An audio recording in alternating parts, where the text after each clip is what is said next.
ಕಾಲದಲ್ಲಿ ಕನಕ ಲಂಕೆಯ ಮಗಳು ನಾನು ಅಂತ ಹೇಳಿಕೊಳ್ಳುವ ಅವಕಾಶ ಇತ್ತು. ಏನು ಮಾಡೋಣ? ನಮ್ಮ ಕುಲದಿಂದ ನೀನು ಹೊರಗೆ ಅಂತ ಹೇಳಿದ್ರಲ್ಲ, ಕೊಟ್ಟ ಹೆಣ್ಣು ಕುಲಕ್ಕೆ ಹೊರವು ಅಂತ ಹೇಳಿದ್ರು. ಲಂಕೆಯಲ್ಲಿ ನನಗೆ ಅವಕಾಶ ಇಲ್ಲ. ಹಾಗಲ್ಲ, ಮಗಳು ಎನ್ನುವ ಹೆಸರೇ ನನಗೆ ಕಳೆದೊಯ್ತಲ್ಲ. ಕೊಟ್ಟ ಮನೆಯಲ್ಲಿ ಸುಖವಾಗಿ ಬಾಳಬೇಕು ಅಂತ ಹೋದರೆ ವಿದ್ಯುತ್ ಜೀವನೊಡನೆ ಎಂತಹ ಸುಂದರ ಸಂಸಾರವನ್ನು ಮಾಡಿದವಳು ನಾನು. ಪಾತಾಳ ಅಂದ್ರೆ ಕೆಳಗೆ ಅಂತ ಯಾರು ಹೇಳಿದ್ರು? ಛೇ, ಅವನು ನನ್ನ ಜೊತೆಯಲ್ಲಿದ್ದಾಗ ಅದನ್ನು ಸ್ವರ್ಗ ಮಾಡಿದ್ದೆ ನಾನು.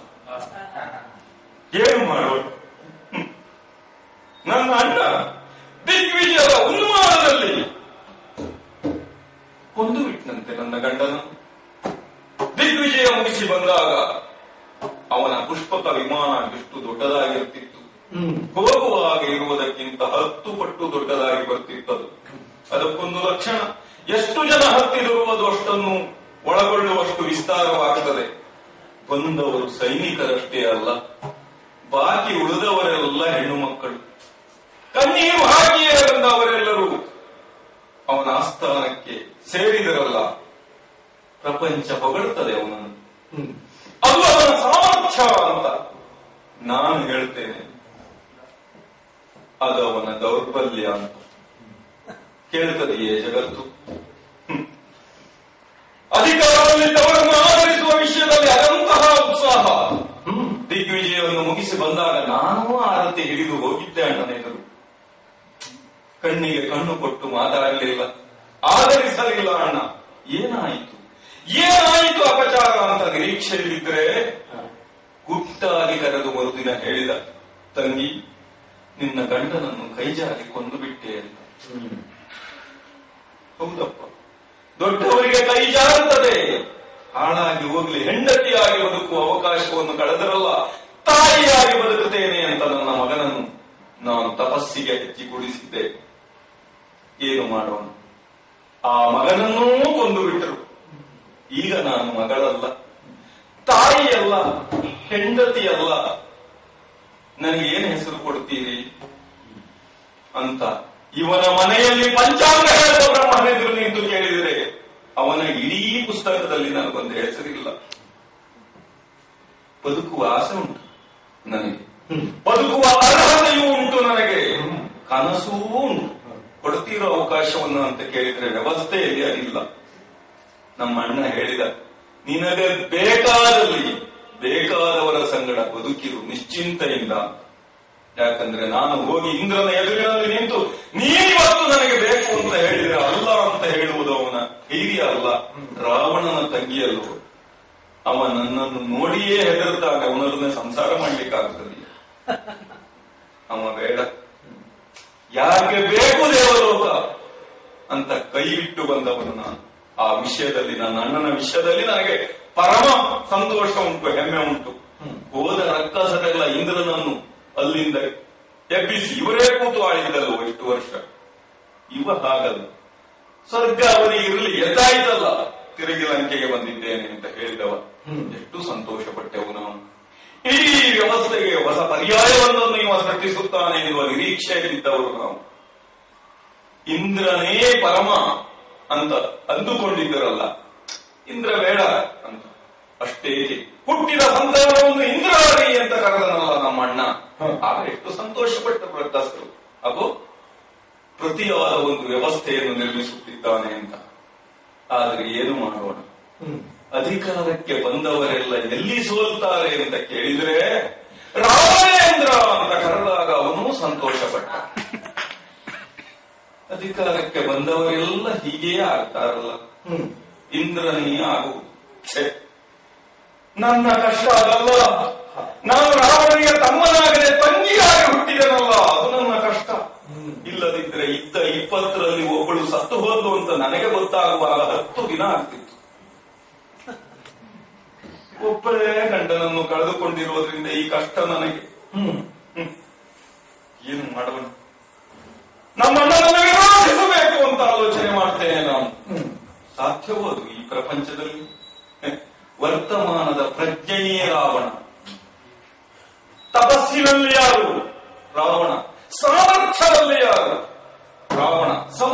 ಶಕ್ತಿಯಲ್ಲಿ ಯಾರು ರಾವಣ, ಶೌರ್ಯದಲ್ಲಿ ಯಾರು ರಾವಣ. ಹಾಗಾಗಿ ಅವನ ವಿರುದ್ಧವಾಗಿ ಧ್ವನಿ ಎತ್ತುವುದಕ್ಕೆ 14 ಲೋಕಗಳಲ್ಲಿ ಒಬ್ಬರೂ ಇಲ್ಲ.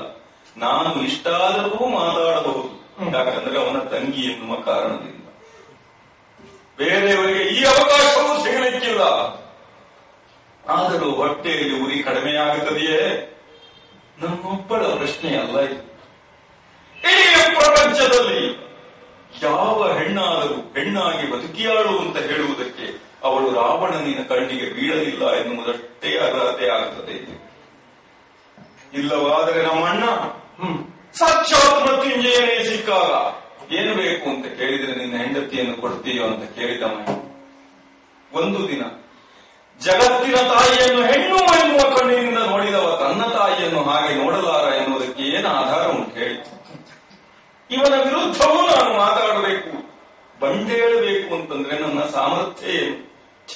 ತಪಸ್ಸು ನನ್ನ ಹಣೆಯಲ್ಲಿ ಬರದ ಸಂಗತಿಯಲ್ಲ. ಗಂಡ ಸತ್ತ 10 ದಿನದಲ್ಲಿಯೇ ನನಗೆ ಅಡಿಗೆಯಲ್ಲಿ ಉಪ್ಪು ಕಡಿಮೆಯಾದದ್ದು ಗೊತ್ತಾಯಿತು. ಏನು ಮಾಡುವ? ನಿಧಾನವಾಗಿ ನಾನು ಮನೆಯಿಂದ ಬೇಸರ ಅಂತ ಹೊರಗೆ ಕಾಲಿಟ್ಟೆ. ನಮ್ಮಣ್ಣ ಹೊರಬಿದ್ದರೆ ಚಂದದ ಹೆಣ್ಣು ಮಕ್ಕಳಿರುವ ಮನೆಯವರೆಲ್ಲ ಬಾಗಿಲು ಹಾಕಿಕೊಳ್ತಾರೆ. ನಾನು ಕಾಲಿಟ್ಟು ನಡೆದಾಗ ಗಂಡು ಮಕ್ಕಳ ಮನೆಯವರು ಬಾಗಿಲು ಹಾಕಿಕೊಂಡ್ರು. ಆಗ ರಾವಣನಿಗಾದರೆ ಕೈ ಜಾರಿ, ಶೂರ್ಪನಖಿಗೆ ಕಾಲು ಜಾರಿ ಮಾತಾಡಿ. ಆಗ ನನ್ನ ಅಣ್ಣನಿಗೆ ಯೋಚನೆ ಹತ್ತಿತು, ಇದರಿಂದ ಆಗಲಿಕ್ಕಿಲ್ಲ ಅಂತ. ತಂಗಿ ಕಾಡು ಅಂತ ತೋರಿಸಿದ. ಬಿಡ್ತೇನೆ, ನಾನು ಬಂದಿದ್ದೇನೆ, ಈ ಗೊಂಡಾರಣ್ಯಕ್ಕೆ ಬಂದಿದ್ದೇನೆ. ಆದರೆ ನನ್ನೊಬ್ಬನನ್ನೇ ಬಿಟ್ಟು ನಾವು ತಂಗಿ ಕನಕಲಂಕೆಯ ಸಾಮ್ರಾಜ್ಯ ವಿಸ್ತಾರಕ್ಕೆ ಅದೋ ಶರಧಿ ಪರಿಧಿಯಲ್ಲ, ಅದರಿಂದ ಆಚೆಯ ನೆಲವನ್ನು ನಾವು ಆಕ್ರಮಿಸಬೇಕು. ನೀನಲ್ಲಿರುತ್ತೀಯ.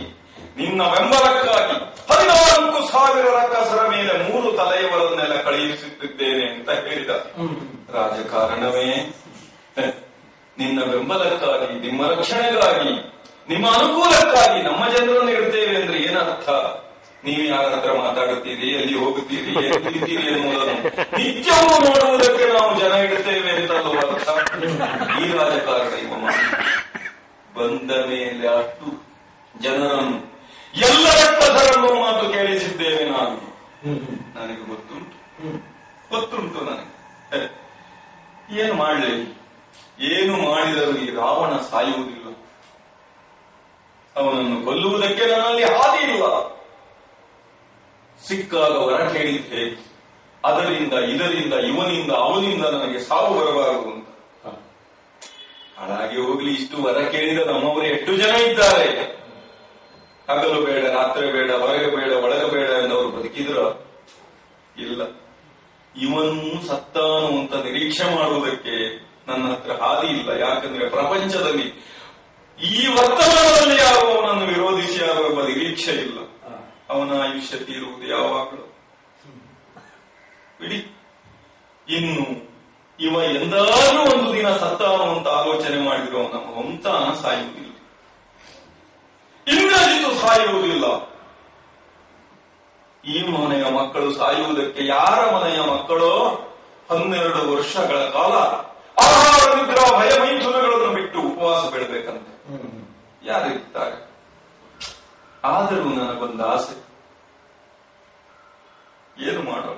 ಯಾವನಾದರೂ ಒಬ್ಬ ಇಡೀ ಪ್ರಪಂಚದಲ್ಲಿ ನನಗೊಬ್ಬ ಒಂದು ಹೆಣ್ಣು ಸಾಕು ಅನ್ನುವ ಸಿಕ್ಕರೆ ಅವತ್ತು ರಾವಣ ಸತ್ತ ಅಂತ ನಿಶ್ಚಿಂತೆ ನಿದ್ದೆ ಮಾಡ್ತೇನೆ. ನನ್ನ ಹತ್ರ ಹೊಡೆದಾಡ್ಲಿಕ್ಕೆ ಏನು ಸಾಧ್ಯ ಇಲ್ಲ. ವರ್ತಮಾನವೇ ಆಗಿದೆಯಲ್ಲ. ಬಂದು ಅವನಿಗಿಂತ ಶೂರವಾದಂತಹ ವಾಲಿಯಲ್ಲಿ ಹೇಳಿ ನನ್ನ ಕಷ್ಟವನ್ನು ಹೇಳೋಣ ಅಂದ್ರೆ ಅವನ ತಮ್ಮನೇ ಹೆಂಡತಿ ಇಟ್ಕೊಂಡಿದ್ದಾನೆ. ಅವನಲ್ಲಿ ಹೇಳುವುದೇನು? ಇಂದ್ರನಲ್ಲಿ ಹೋಗಿ 3 ಲೋಕದ ಒಡೆಯ ಇದು ಸರಿಯೋ ಅಂತ ಕೇಳೋಣ ಅಂದ್ರೆ ಆ ಹಲ್ಲೆಯ ಶಾಪದ ವಿಮೋಚನೆ ಆಗಿದೆಯೋ ಇಲ್ಲವೋ ಗೊತ್ತಿಲ್ಲ ನನಗೆ. ಹಾಗಾಗಿ ಯಾರನ್ನು ಕೇಳುವುದು? ನಮ್ಮ ಊರಿನಲ್ಲಂತೂ ಇನ್ನೊಂದು ಹೆಣ್ಣಿನ ಸೆರಗುತ್ತಾಗಿದ್ರೆ ನಾನು ರಾವಣನ ಹಾದಿಯಲ್ಲಿ 2 ಹೆಜ್ಜೆ ಇಟ್ಟೆ ಅಂತ ಸಂತೋಷ ಪಡುವ ಪರಿಸ್ಥಿತಿ ಉಂಟು. ಹಾಗಾಗಿ ಪ್ರಪಂಚದಲ್ಲಿ ನಾವೊಬ್ಬ ಸಾಹಸಿ ಎನ್ನುವುದಕ್ಕೆ ಅಂತ ಕೇಳಿದರೆ, ಪ್ರಮಾಣ ಯಾವುದು ಅಂತ ಕೇಳಿದರೆ ಇದೆ. ಈಗ ನನ್ನಂತಹ ಬಡ ಹೆಣ್ಣು ಬದುಕಿ ಏನು ಮಾಡಲಿಕ್ಕೆ ಸಾಧ್ಯ? ನನಗೆ ಪ್ರಪಂಚವನ್ನು ನೋಡುವುದಕ್ಕೆ ಇಷ್ಟ ಇಲ್ಲ.